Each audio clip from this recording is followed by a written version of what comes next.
Hi, and welcome to the Northern Power Futures podcast. This is the Youthquake Edition, where I, Simone Roche, will be talking to the amazing young people on this year's traineeship programme in partnership with Liverpool City Region Combined Authority and the Good Business Festival. Now, Youthquake is about making a real difference for yourself as well as your community. And I'm going to dive straight in and find out more about the programme from the maestro of the programme of Youthquake. She's the employability tutor for the Learning Foundry, Chelsea Rutherford. Welcome. Great to see you today. Hello, Simone. It's nice to be here and nice to talk about what's going on in the Liverpool City region. As you just mentioned, my name's Chelsea. I am an employability tutor at the Learning Foundry, and we are leading the way with our new traineeship, Youthquake. We are working with the Good Business Festival, the Regenda Group, Northern Power Futures, Northern Power Women, everyone in the Liverpool area, and we're helping a lot of young people get on the employment ladder and work on their employability skills, but also make sure they look at their communities and look at the issues as well and try and figure out how they can help their communities whilst getting themselves on the employment ladder. So yeah, that's me. And it is very heavily focused around community, isn't it? Youthquake is absolutely about getting that step on the ladder, but also about community. And I think, full disclosure out there to our listener, we're recording this first session in early February. So the ideas are just beginning to unfold. So I'm really excited to be watching the progress of these young, brilliant individuals. So I'm going to start with you, Jenna. I was just going to say, I'm going to start with you, Jenna. What's your name and where'd you come from? Jenna, tell us about you. My name's Jenna Graham and I come from Liverpool, West Derby, and I'm one of the traineeships for the new Youthquake, and I'm excited to make a difference to communities and see what problems there is in different areas. And what do you want to get out of it? What do you think, I would like to be a dental nurse. I would like to get an apprenticeship. At the end, I would like to, but even this Youthquake's like still more interesting as well. Like I still want to find out the business side of stuff. I still want to find out all this about different communities. I want to find out this as well. But my goal in the end is to like on forward my career in a dental nurse. That's brilliant. Thanks, Jenna. Chloe, over to you. What do you want to get out of this amazing opportunity? Apprenticeship, but like I want to like know what I want to do because I'm not like 100% sure. Yeah. And I think that's one of the things about the programme as well, isn't it? You don't always have to know what you want to do or where your path is.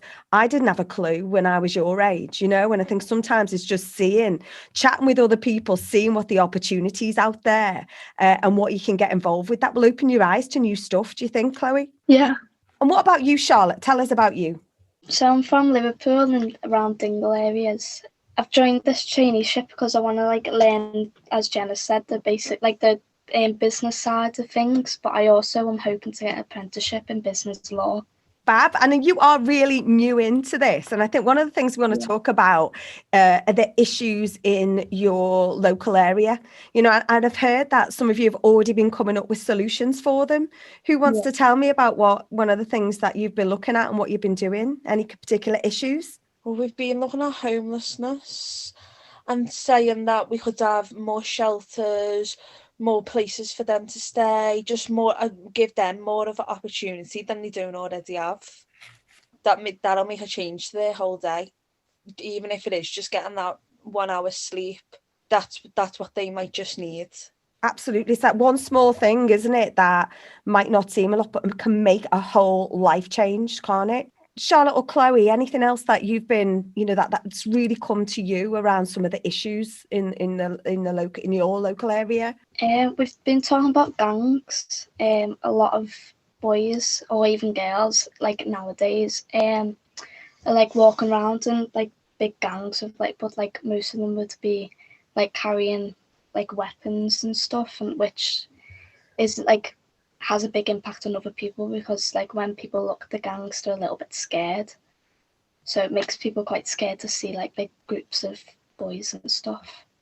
And what would you like to change? What would you think would make that difference to Well, I was talking about like how we could like people could stop selling like weapons to like people, and we also came up with more activities for people to do. So they're not wanting to go out in gangs and just walk around doing nothing. Just want like more stuff for them to do. To kind of keep them more engaged, but like this program, right? You know, Yeah. opening eyes, different opportunities, meeting new people. What about you, Chloe? What are there any particular issue that you're interested in tackling, or things that you're seeing in your area? What were we talking about last week, Chloe, when we had the session on Thursday? And we were talking about the three categories that we spoke mainly about on Thursday was homelessness, wasn't it? It was young people and crime and gangs. And there was another one, wasn't there, that you were all quite passionate about? Yeah, old people. Yeah. So what was you saying about the elderly people in the community? What was you saying that need to help them? Like, we don't see them much. Like, they're always in their house. So I think a main part of it wasn't, Chloe, was tackling that loneliness, wasn't it? And you really felt passionate about your age, you know, helping those older people in the community, wasn't it? And what sort of things did you come up with when you were talking about it last week? I wasn't there. Oh yeah, you wasn't. You caught up on Monday, didn't you? Okay, so Jenna, you were there, wasn't you? What sort of things? Just giving them more of an opportunity to like come together, even if it like mixing now, so it doesn't have to just be elderly people. You could give like young people could go and support elderly people on a day-to-day basis, and it's even like, especially if it weren't like coronavirus, obviously, like as soon as this is gone, it's just helping them, like even if it's like to and from doctors and hospital appointments, just giving them that extra support that they might need. And did any of you think about these issues before you were on this program? Or not so much, obviously you would have thought about the issues, but what you could do about it? Was it on your mind? Did you think that you could be part of making a difference? I didn't at all, no. What about you, Charlotte? Did you think that this was something? Like, say, like when I used to go out like in town and stuff, like say if I seen like a homeless person, like I'd want to help them. Like once me and my sister went out and we bought food for some of the homeless people, because it's just like I wouldn't want to be in that situation, so like I'd want to help them, because I'd want help as well if I was in that situation. And I think this is knowing that you've got that you can do something. I think, you know, this is one of the things we always talk about. Everyone can do something for someone else. Sometimes you think, oh gosh, I'm in this situation, or I'm young, or I haven't got this experience, or whatever. Actually, you can all do something. And I think sort of the final question really to throw is, you know, why do you think it is so important to get young people involved in these big issues? You know, homelessness, crime, gangs, elderly, the loneliness. You're not talking about light stuff here. You're talking about massively big, serious issues. So why is it important to have your voices heard? Because we're the younger generation. Like we are the future. Whatever we decide to do, that's what'll happen. So the more good choices and good decisions we make to change their lives, improve them, then we'll make it. That's fantastic. I mean, Jenna, you've totally summed that up. You totally nailed that by you taking like responsibility and knowing that, you know, you're creating, by you getting involved and by you being able to make decisions, you're making decisions for your own future, aren't you? And for your kind of nieces, nephews, kids, futures of the future. You're like that. Don't give me those eyes. Not now. But you can be part of the change, you know, and being part of this program will enable you, you know, the title of this program is called Youthquake. You can make that change. You can literally move the dial on this conversation. So Chelsea, you must be really proud of these amazing three young women we've got on the call today. Yeah, I'm super proud of them. You know, when I first met them, they were all at different levels. They were all been in different places, and they've all come together virtually. They've never met each other in person, and they've just thought of issues that they really feel passionate about in their communities, that they want to change and they want to make an impact. As well as doing that, they've been improving their own skills as well and trying to get themselves, you know, in a better stance to go for jobs. And I think we all know, you know, with the current pandemic we're in, opportunities are, you know, becoming narrower and slimmer. And I think this group of young people is going to be those young people that employers will be like, I want that person. They haven't just sat around and they haven't just, sort of held themselves a bit lower, which it can easily happen in this world we're living in at the minute. They've done something with themselves, they've made an impact, they've already changed themselves and building on themselves and helping their communities and wanting to put their footprint in the community and wanting to put their impact there. So I think I am super proud of them. It's only week 3 and already I feel like I've adopted like 11 young people, and that's it. I'm invested for life now, so they've got me for life. Unfortunately for you as well. But yeah, no, I'm super proud of them, and I can't wait to see what the future holds for every single one of them. I'm sure it will be a lot of success with that as well. And do you know what, Chelsea, you're an amazing role model anyway, but Charlotte, Jenna and Chloe, you are amazing role models too, and you've got to embrace that responsibility as a role model, because you've come on this call to, on this podcast today, you've shared your thoughts, you've shared your opinion, and you've clearly got a passion. This festival, the Good Business Festival, is all about purpose.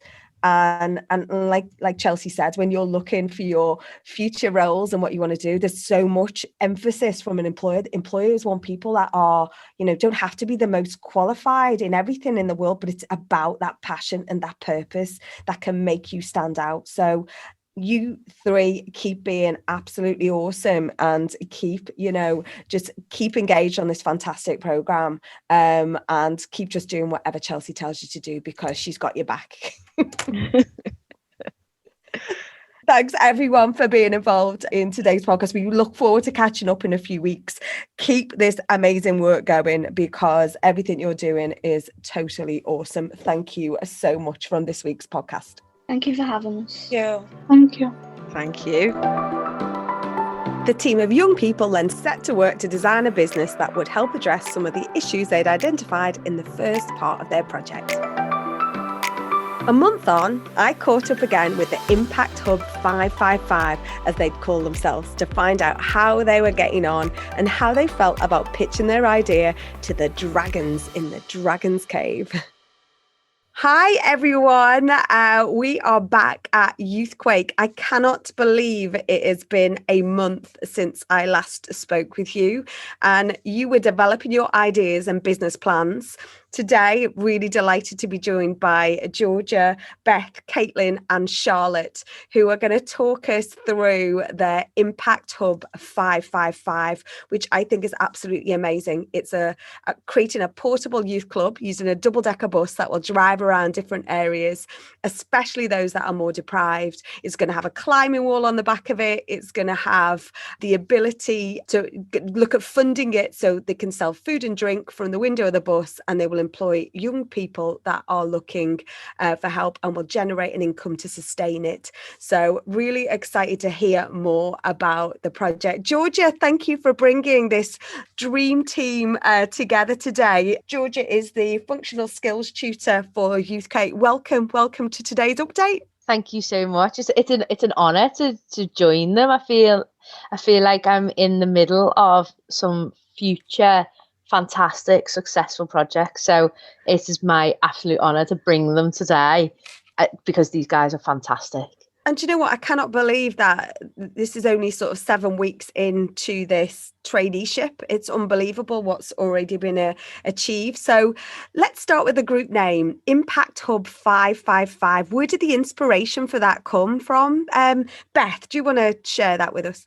We picked the name Impact Hubs because the word impact shows that we do want to make our impact to young people. And the 555 came from because it's the angel number, and it's the number of positive change, and we do want to make a positive change to young people. Well, like I said, you clearly are in just even this short period of time. So it's amazing that when, people come together with the right attitude and the right ideas, that literally, positive inspiration can happen. So we talked about last time the problems that you were trying to solve and what your business plan is about finding a solution. Can you give us an overview of what you've got planned, Caitlin? What we've got planned for the bus is the bus is basically for children aged 14 to 18, so that they can go there and they'll have all sorts of different activities. It'll have games, board games, arts and crafts. a reading area for the children to be able to go there to obviously make new friends and stuff. And is this something that you would have loved to have when you were growing up? Yeah, definitely. I think it's absolutely fantastic. And I want to understand, because I know you put so much thought into this, about how you'll financially sustain the running of a bus, you know, and you have thought well in advance. And how are you going to run this going forward, Charlotte? So we're thinking how we were going to run this was like we'd have to obviously make sure it's safe and everything, like on the bus for the younger ones. But we also had the idea of the children aged 15 to 18 to have work experience on the bus in our kitchen area. So we'll have a hatch for the public. They can take part like in the cafe area and stuff. You must feel like immensely proud, all of you. You know, I say I can't believe everything that you're achieving. What do you think are the key skills that you've learned since being on the Youthquake programme, Charlotte? I've definitely learned like more teamwork skills as we've had to work as a team to come up with this business, and communication and stuff. And how have you found the traineeship overall, Bethany? Have you enjoyed being part of this team, this virtual team? Yeah, it's been like good, like, yeah. I think just seeing the way that you work together, that you've come up with this idea, I think is amazing. And so the next thing is how, you know, Dragon's Cave is going to be the next thing, where you're going to take the project, you're going to take this, and hopefully Impact Hub 555 can become a reality. How are you feeling about that, Caitlin? I feel happy about it because I think it'll change a lot of children's lives and obviously be a really good experience as well. Well, I think you should all feel like so proud of what you've already put together, what you're already achieving, and what you're going to go on to create. So thanks so much for joining us on the podcast today. Like I say, what you've achieved, go for it. Go for gold when you do the Dragon's Cave. Seriously, you're going to absolutely nail it. I cannot wait to be part of that. So thanks for joining us today. I look forward to the Dragon's Cave. Thanks, Bethany, Charlotte and Caitlin, and of course, Georgia as well. Thanks so much and good luck. Thank you. Thank you. A huge thank you to the young people who have taken part in this podcast and shared their amazing ideas and their own experiences of the Youthquake traineeship in partnership with Liverpool City Region Combined Authority and the Good Business Festival. It's really fantastic to see the growth of business ideas from start to finish and to hear about their passion for helping their community. To find out more about Northern Power Futures, head to northernpowerfutures.com. I'm Simone Roche. Please do join us again soon to hear some more inspiring stories. But for now, you've been listening to the Northern Power Futures podcast on What Goes On Media Production.